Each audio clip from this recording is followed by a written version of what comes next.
Hi everybody, welcome back. We're now into the mixing one notes, and we're looking at compression. Compression is used to reduce the amplitude of louder sounds in a signal. Compression, in other words, can be used to smoothly reduce the level of higher amplitude sounds. Compressor controls consist of your threshold, which determines the level at which the compressor will begin to compress. The threshold also determines the amplitude at which a compressor will be activated. So for example, a threshold setting of -20 dB means the signal above -20 dB will be compressed while signals below -20 dB will not be compressed. The ratio, as you can see here, determines the amount of input signal that is needed to cause a 1 dB increase in the compressor's output. The ratio sets the amount of gain reduction. So the higher the ratio, the more extreme the compression. And so some ideas that I've got here for you is this particular ratio determines how much the compressor will reduce the level once it's been activated. So when we see 1:1, there's no compression. 2:1, in this particular case, is light compression, and on and on. 3:1, moderate. 4:1, substantial. 8:1 is very noticeable, and 10:1 and above can sound overcompressed and muddy unless used with a light threshold. So for example, a compressor with a 4:1 ratio will allow 1 dB of gain at the output for every 4 dB of gain that the signal crosses the threshold. Another example is what a limiter is. So a compressor with the ratio of, let's say, for example, 100:1 requires sound to push 100 dB above the threshold for the compressor to just let 1 dB through. So basically, the sound can never get louder than that threshold. This is called brick wall limiting because the threshold becomes the brick wall and no sound is able to go beyond it. So limiting, in another word, is used to immediately cap the level of higher amplitude sounds in a signal. So again, compressor controls. We've got makeup. Makeup is added to the output of the compressor in order for the makeup for the rest of the gain that is lost when the signal is compressed. So makeup is used to increase the level after compression has been applied. We also have attack, which determines how quickly or slowly the compressor compresses the sound after it crosses the threshold. Attack determines how long it takes for the compressor to start reducing level. And release determines how long the compressor will take to return to a compressed signal to its original volume after it's been compressed. In other words, release determines how long it takes for the compressor to stop reducing level. So if you look here, I've just got a very simple compressor, and this is one that they will just give us. And you can see we've got the threshold controls.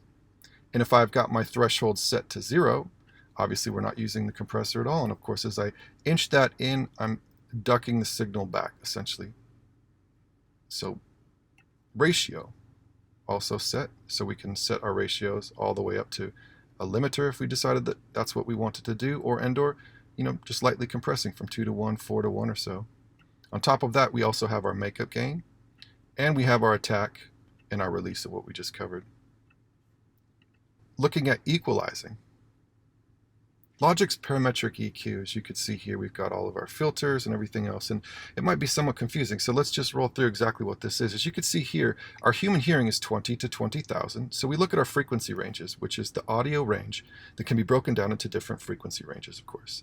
Each frequency range has a unique sound that contributes to the overall quality of the instrument or mix.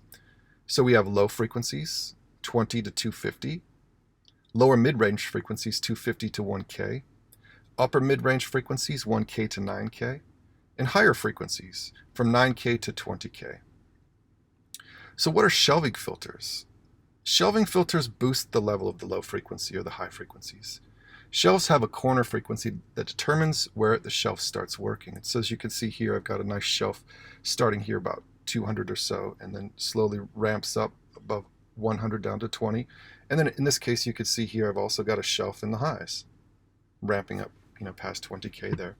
The shelf is located here up at the top, like this. So if you wanted to access them, it's very, very simple. Just simply go up to the top, and you've got your shelf here up on the top here. And once you've got it, of course, you can just raise that band. Now, continuing on, the Q, and the parametric EQ plugin also has a bandwidth or Q. The Q determines how wide or steep the EQ band is. So as you can see here, if I wanted to, I could change that, and this is my Q control. The dB gain, or slope field in Logic's parametric EQ, sets the amount of gain for the selected band. So dB indicates how much gain or reduction is applied to the frequency band.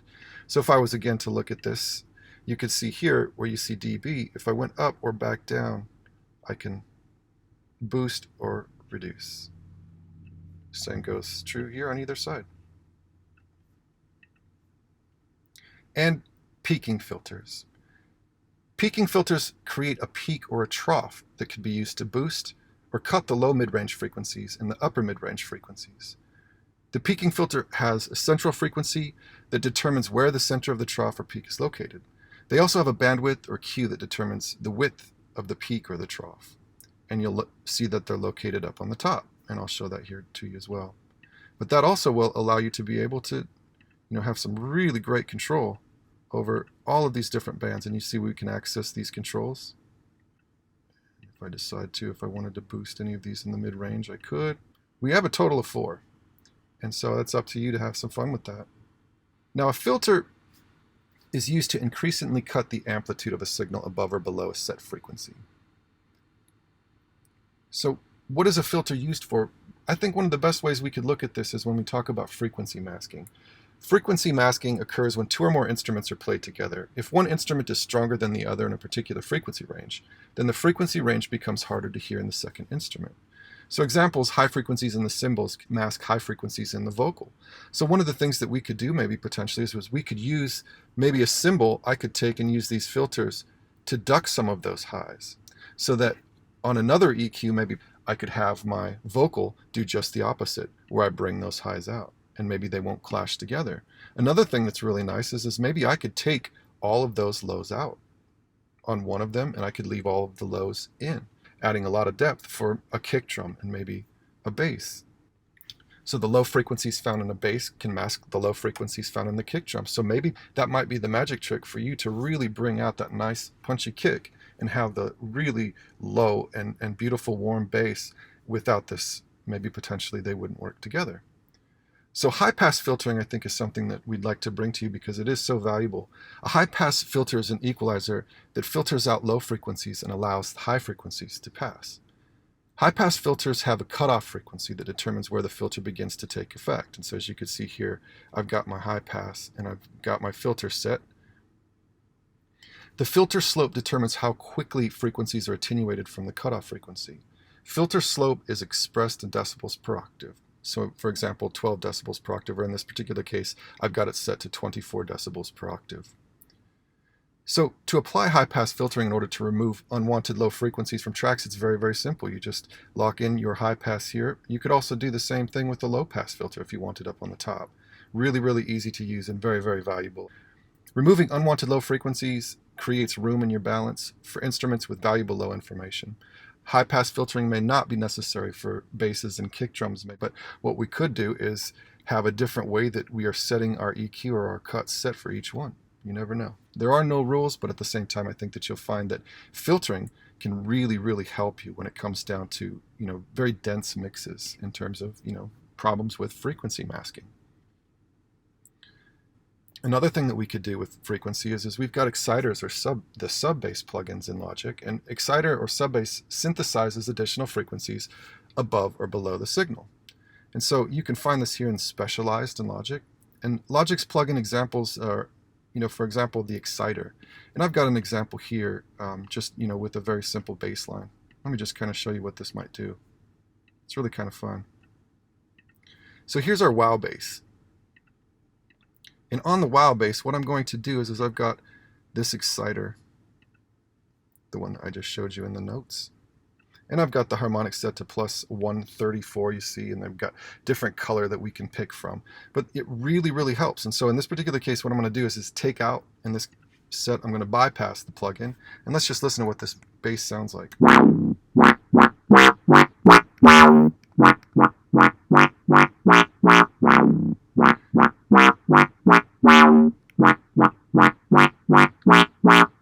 Not bad, but let's lock in the plugin.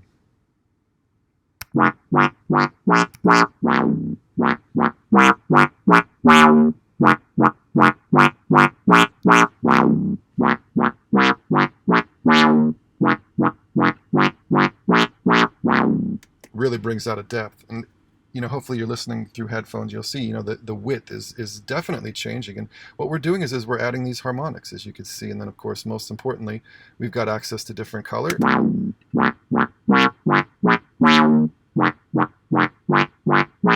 It can be subtle, it can be aggressive. Another one that's really nice for bass is the sub bass plugin.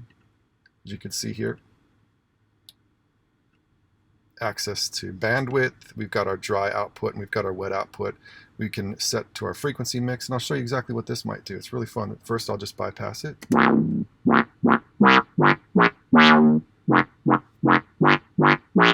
we'll pop it in.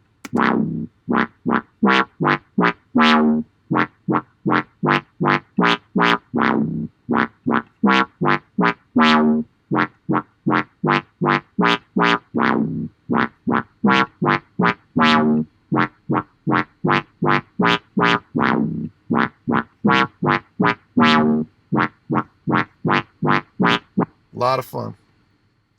Now, continuing on, we have the perception of space and reverb in music production. And now, it's not exclusive to Logic, of course, but the plugins that we'll be looking at are the plugins that are built in Logic. But we're looking at reverb.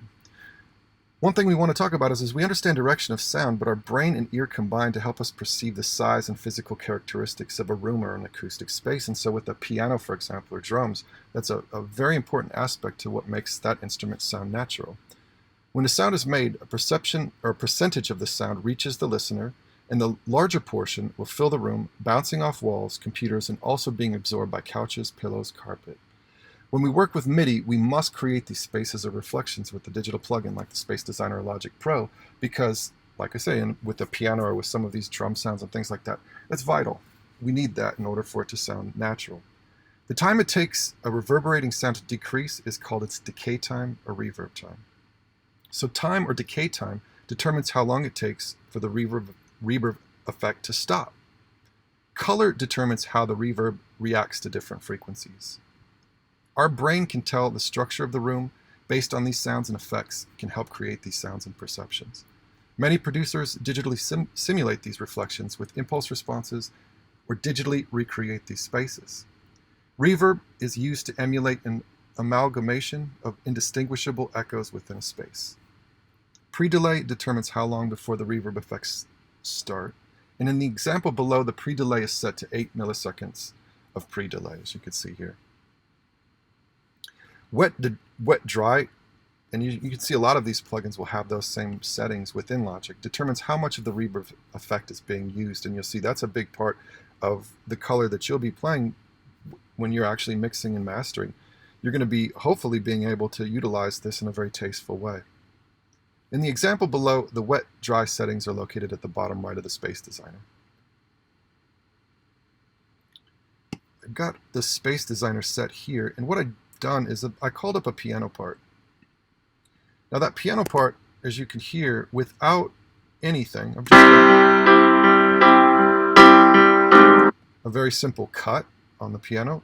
I've just boosted a little bit of the highs with the shelf, and I've just compressed it just a little bit. Now,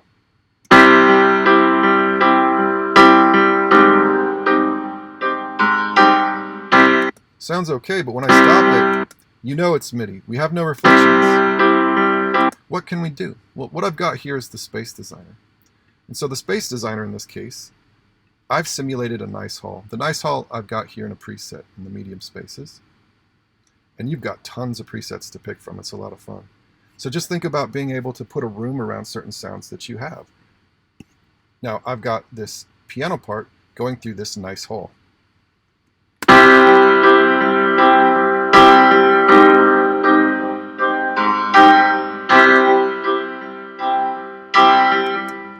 And when I hit the space bar, you hear how it rings out?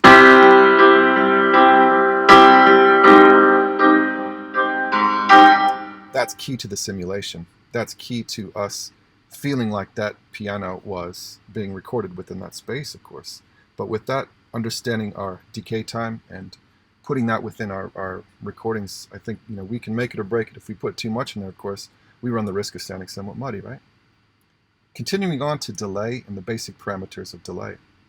As you can see here, as we start going through some of these plugins, they work and have a lot of the same basic parameters. So in this case, I've got the tape delay, and I've also got the delay designer, as you can see here. Now, delay is used to produce a distinct echo. So comma delay has adjustable settings, which includes rate.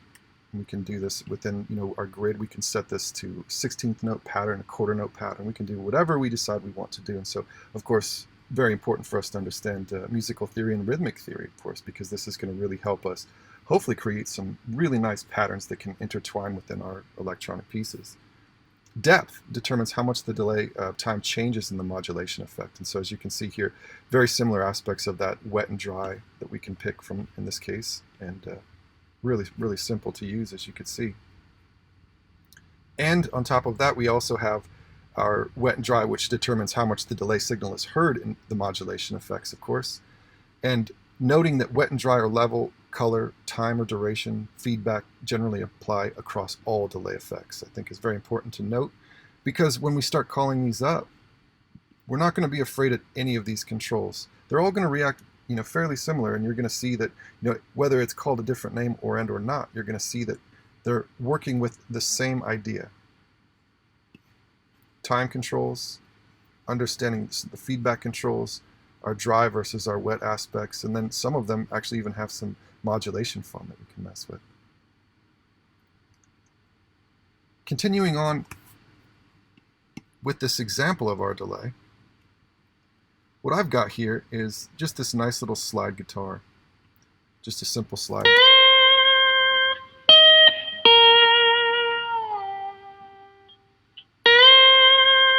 Sounds great, right? Now, one of the things that you could do, of course, is you could add reverb if you wanted to, but what I'm going to do in this case is I'm going to add delay instead of reverb. So the delay that I've picked here is the delay designer. And this delay designer, what I've done is I picked a quarter note pattern. Now we can pick it, of course, if we wanted to get that delay or that echo pattern to work or flutter within a 16th note we could, or an 8th note, but that's all going to correspond to the BPM that we've picked for our track. So in this case, our quarter note pattern is going to work perfectly with 80 BPM. So we'll check it out here. I'll just bypass it. You'll see it's very, very beautiful. Really opens it up.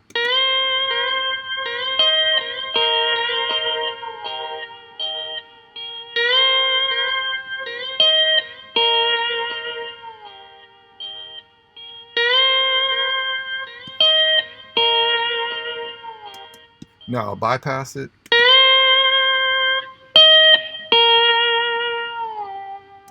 We really miss it, of course, right?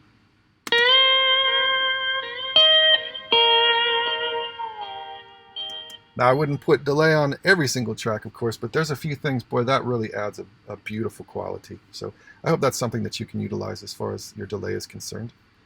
But continuing on, distortion effects. Distortion is the result of overriding a system's capability to produce the amplitude of a sound by crushing the higher amplitudes and producing additional high-frequency information in the form of noticeable noise. Logic Pro includes some great distortion effects. So, for example, the bit crusher, which is really, really awesome. Glitching something in 8-bit or 4-bit. It's really, really neat. The clip distortion, distortion 2, override, and phase distortion, they're all included. And this is all located within your plugin insert, distortion, and you can see it there. You've got access to every one of them within Logic Pro. Also, wet, drier level, color, and drive generally apply across all distortion effects. And so very, very easy to utilize and use. And so one of the ones I've got here is distortion. You see here we've got drive, we've got output, and we've got tone or color. And on top of this, tone or color, drive, and pre-gain. Same idea, isn't it? Now, one that I've also got set is this clip distortion, and I think that you'll find this is really neat. So I'm going to also run this the same way within that guitar part, and I'll call it the distortion plugin. So with the delay,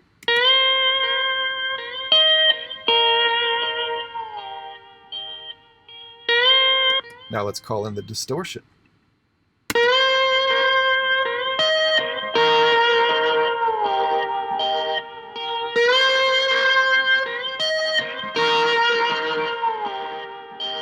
That overdrive can be very, very beautiful, especially for guitars, in my opinion, right? Now, on top of that, we also have distortion too, which is, you know, kind of giving you that vintage knob look. We have pre-gain, we have our drive, and we have our tone or color. So let's check it out.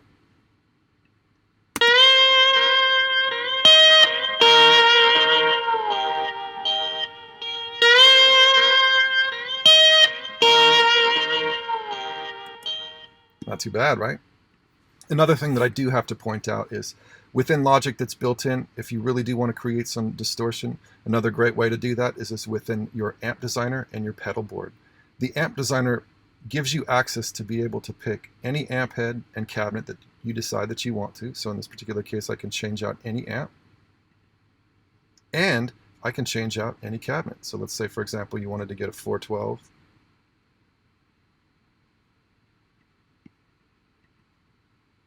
Pretty interesting. You can also change out the mic placement. This is also a wonderful way to create distortion. Let me just call this up here for you.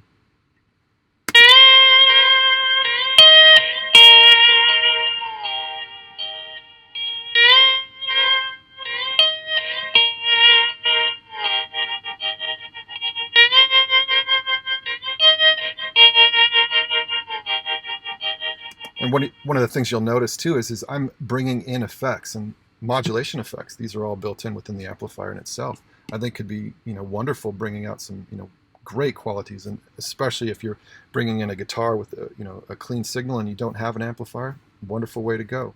Another thing that you could look at is not the amplifier in itself, but the actual pedal designer.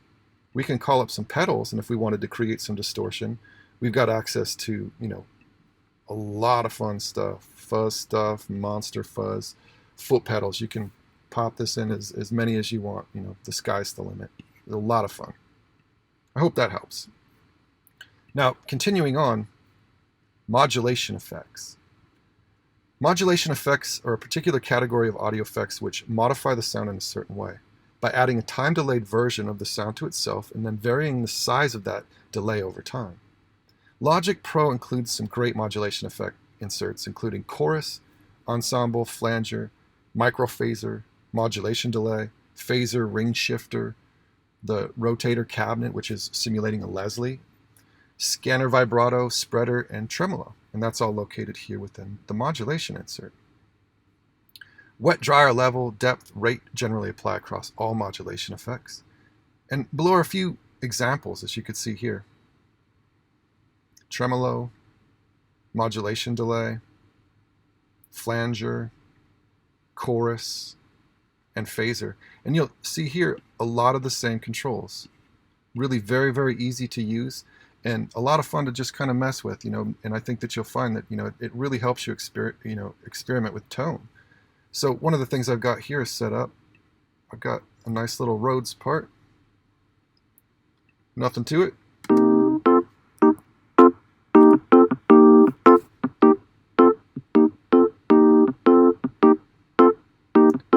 Now, let's call up a tremolo and let's see what that will do. A tremolo is just going to basically just do an amplitude, you know, warble back and forth between your left and right stereo field.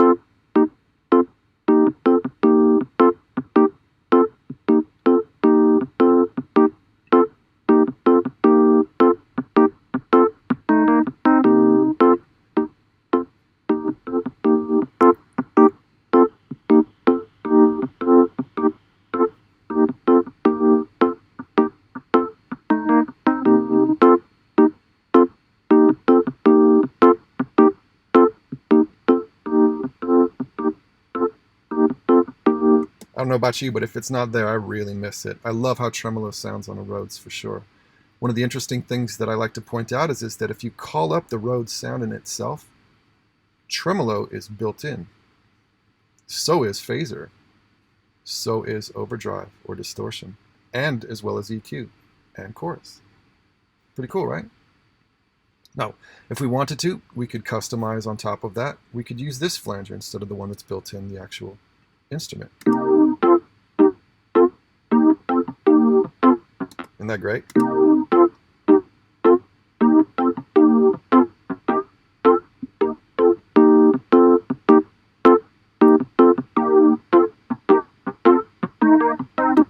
Beautiful stuff. Chorus. Notice the same controls.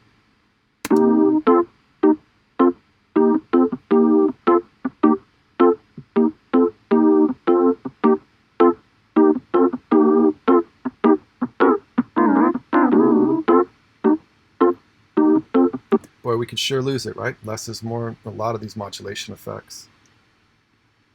Modulation delay, which brings in the flanger and the chorus together.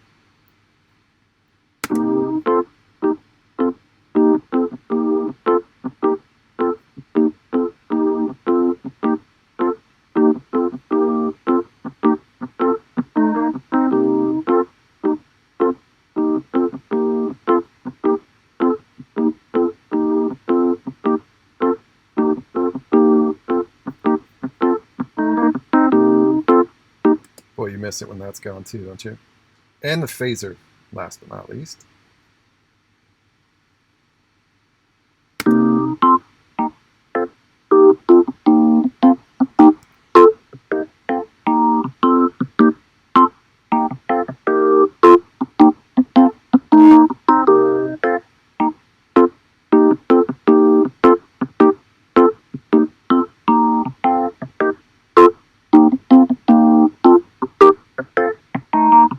Boy, that sweep sounds really nice on that Rhodes.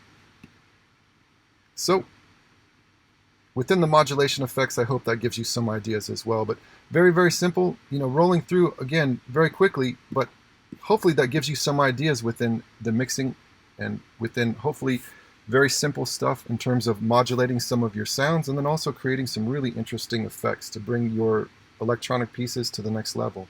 Please let us know if you have any questions, and feel free to email me, call me if you need anything. Let us know. Take care, everybody.